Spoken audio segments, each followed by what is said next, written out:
दिखावा से नहीं, आस्था से। जब मनुष्य के अंदर आस्था होती है धर्म के अंदर, तो पाप कटता है। आज दिख गया है कि तुम लोगों के अंदर कितनी धर्म के प्रति आस्था है।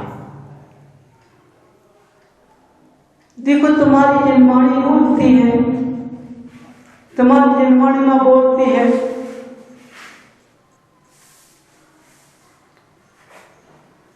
अपने बच्चे से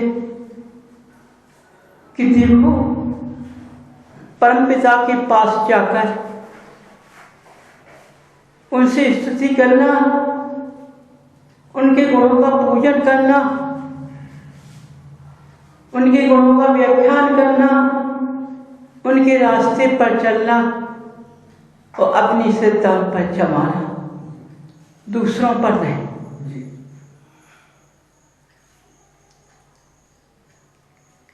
क्योंकि ये पाखंडी धर्म नहीं करना।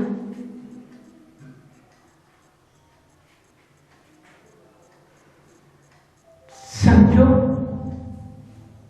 तुम्हारी जिंदवाणी में लिखा हुआ है, लेकिन आज तुम लोगों ने सिद्ध कर लिया है, शायद तुमने देख लिया है अपनी आंखों से, लेकिन देखने के बाद आपके भाव परिणाम नहीं बदले। समझो, तो ये तुम्हारा कैसा धर्म चल रहा है? चाहे श्रावक हो, चाहे त्यागी व्यक्ति हो, चाहे ज्ञानी पुरुष हो, सबका देख गया है। किसी ने इन पर आस्था नहीं रख पाई, न रखी है।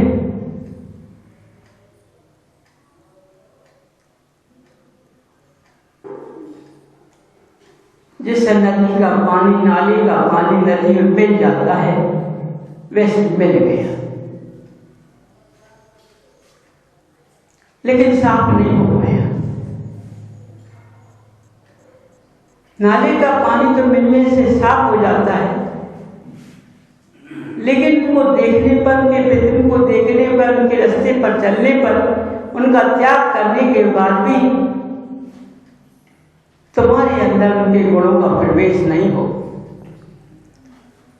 तुमने उन पर आस्था को नहीं जमा पाया, श्रद्धा को नहीं जमा पाया, इसलिए तुम्हारे जनालों में चारों तरफ मिथ्या का पूजन चल रहा है। समझो, पुरुषों का स्त्रियों ने किया है और स्त्रियों का पुरुषों ने किया है।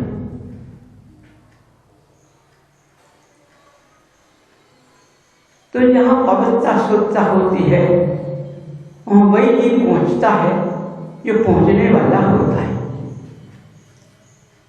इसलिए दिखावा हो गया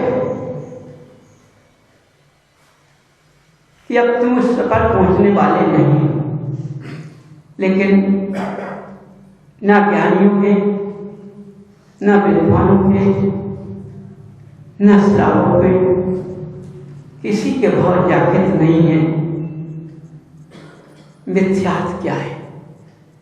क्योंकि जब हर घर में अभक्ष आता है, अभक्ष का भोजन होता है, अभक्ष की वाणी निकलती है, इसलिए उसके कारण भावना में परिवर्तन नहीं हो पाए,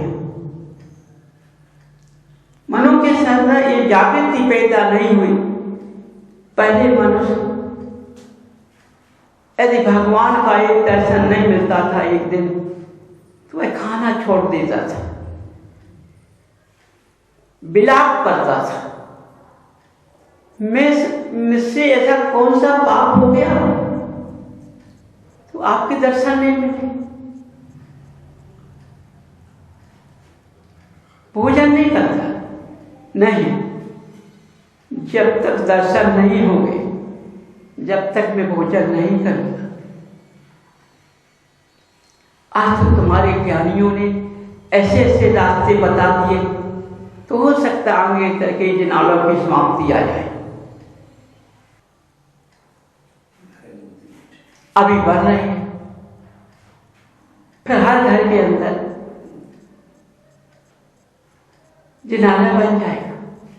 फिर क्या कहना है, फिर तो और अच्छी भक्ति करोगी।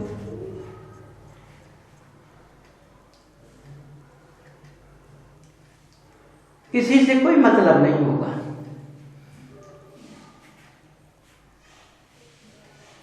तभी तो छठ मां काल आ पाएगा।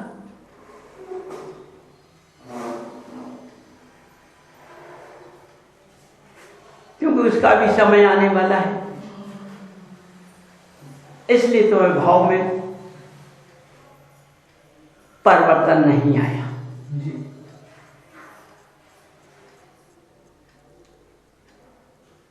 तुमसे कुछ भी बात की जाए तो आप लोग तर्क नहीं करते, कुतर्क करते हो।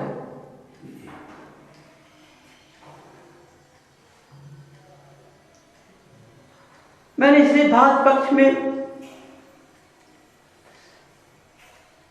16 कांड विधान का पूजन सब लोग बताया था, तो आप लोग घबरा गए थे,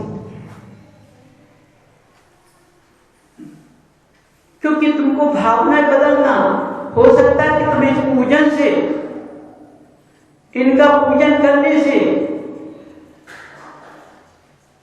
तुम्हारे भाव पवित्र हो जाए, तुम्हारे अंदर आत्मारूपी गुण विराजमान हो जाए। तुमने मेरे लक्ष्य को समझ नहीं पाया, आप लोग घबरा गए। दीप गिराने के लिए आए हैं, नहीं, मैं गिराने को नहीं आया, मैं उठाने को आया। मैं जिस दर्जे पे हूं उस दर्जा का काम करूंगा। हम उस दर्जे पे आकर दूसरे दर्जे का काम नहीं करूंगा। दूसरा दर्जा मैंने नहीं देखा है, मैंने अपना दर्जा देखा है।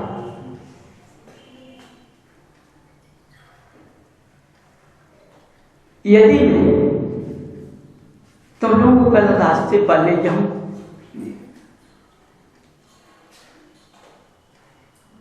तुम पर कुछ नहीं होगा, वो असर मेरे ऊपर होगा, उसका परिणाम उसको मिलेगा।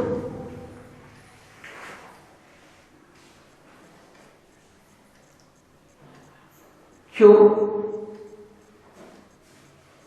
बीता की मुद्रा पर आस्था रखता है, लेकिन वह दूसरों के परिणाम को गिराता नहीं है। उनके सिवा किसी को नमन भी नहीं करता है, किसी स्थान पर झुकता भी नहीं।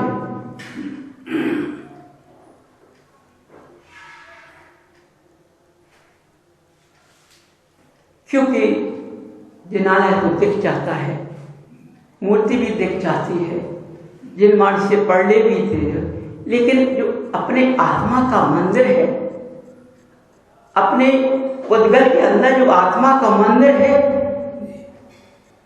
उसके अंदर एक गुण प्रवेश किया, जब तो तुम्हारा मंदिर बन पाएगा। जी। तभी आत्मा का मंदिर बन पाएगा, मन नहीं। देखो आज तुम चले शरीर के सुख को फिरते विचार होकर, यदि शरीर के सुख को फिरोगे तो सुख नहीं मिलेगा। और तुम भगवान पर आस्था जमाओगे और अपने पुतल को पत्थर बनाने की चेष्टा करोगे तो सुख ही सुख मिलेगा। समझो,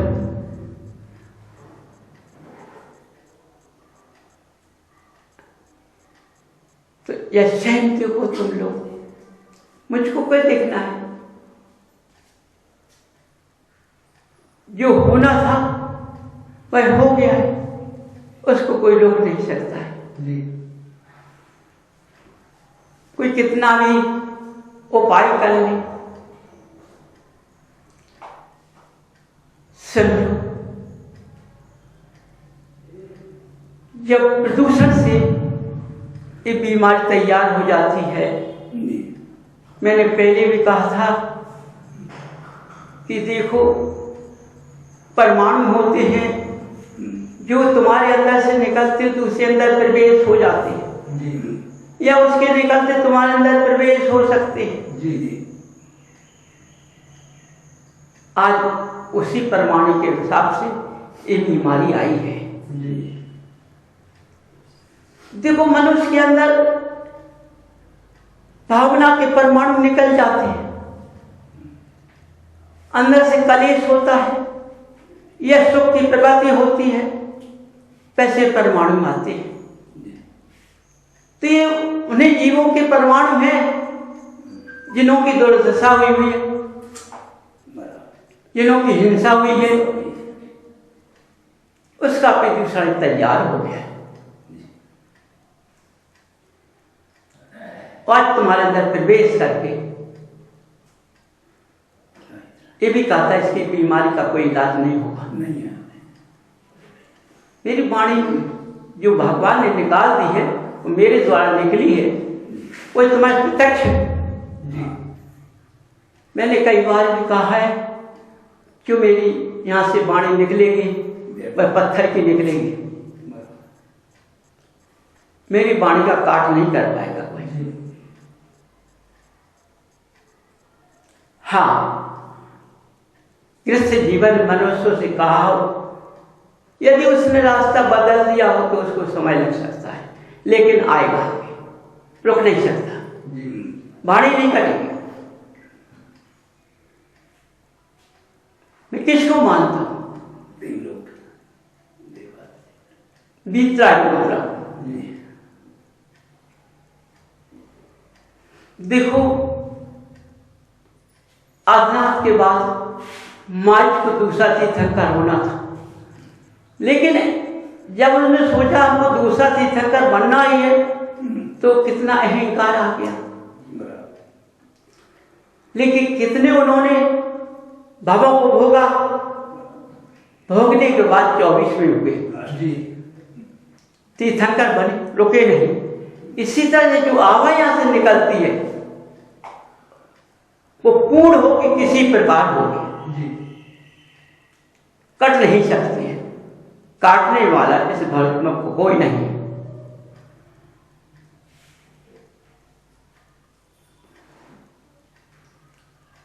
समझो धर्म के अंदर मनुष्य को शल्य नहीं होना चाहिए। आज चारों तरफ तुम्हारे यहाँ क्या बाजे बजते हैं, कर्म अपने अपने होते हैं, वास्तव कर्म अपने अपने होते हैं। जो करेगा उसको कर्म करने के भोगने पड़ेगा। लेकिन जब एक जोड़ा तैयार होता है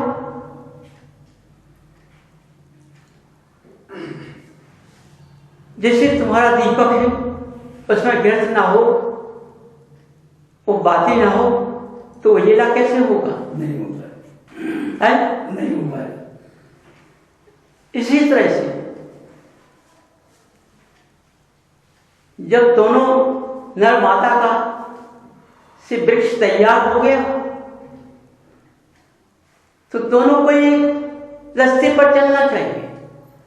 उनका नेत्र एक होना चाहिए, चार नहीं होने चाहिए, एक होना चाहिए। उनके अंग में स्त्री का अंग समाना चाहिए, स्त्री के अंग में पुरुष का अंग नहीं समाना चाहिए, पुरुष के अंग में स्त्री का अंग समाना चाहिए। समझो क्यों? पुरुष अपना मार्गदर्शन पाके मोक्ष का रास्ता पकड़ सकता है, लेकिन स्त्री मोक्ष का रास्ता नहीं पकड़ सकती, उसको स्त्री पर्याय ही काटना पड़ेगा। जी। तो वह पति के साथ, पति के रास्ते पर चल करके, पति के मार्ग पर चल करके वह अपनी स्त्री पर्याय का काटन कर सकती है। जी। तो आज तुम्हारे विद्वानों ने, ज्ञानियों ने आज हर स्त्रियों को जहां देखो, जैसे घर में चौकी खाना की लगती है, ऐसी चौकी जनालों में लग गई है। पुरुष दिखाई नहीं देता, स्त्री स्त्री दिखाई देती चारों तरफ। बाजार को जैसे बैग टांग कर जाती हैं, वैसा बैग टांग कर मंदिर में आती हैं, उसमें सारा बर्तन मर्तन लेकर चली आती हैं। समझिए, मिथ्यात्व मार्ग जनालों में पहुंच गया। सुतियां कहां है जनालों में? इस अशुद्धि के कारण ऐसा हुआ है, क्योंकि अवक्ष के पान में सारी बुद्धियां बदल दी हैं, विद्वान की हो चाहे किसी की हो। अवक्ष मनुष्य करता है, भोजन खिला सकता है। जब वो विद्वान अवक्ष का त्याग किए हैं, उत्तम अवक्ष घर में प्रवेश किया, अवक्ष के बर्तन में बनाया, अवक्ष से हाथ से परसा, तो अवक्ष का वास उसके अंदर में पहुंच गया। इसलिए उसका बुद्धि का प्रकाश ऐसा हो गया। समझो क्या कहते हैं मनुष्य कि वहां मत जाओ, वहां बहुत शुद्धियां बताते हैं, बहुत त्याग कराते हैं। मैं कोई त्याग नहीं करा रहा, मैंने कोई त्याग नहीं की बात की है। इस सारी गृहस्थ के साधारण बातें हैं कि हमने जिस कुल को पहचाना है, जिस कुल में हमने जन्म लिया, उसकी पहचान तो करो पहले। तुमने उसकी पहचान क्या की?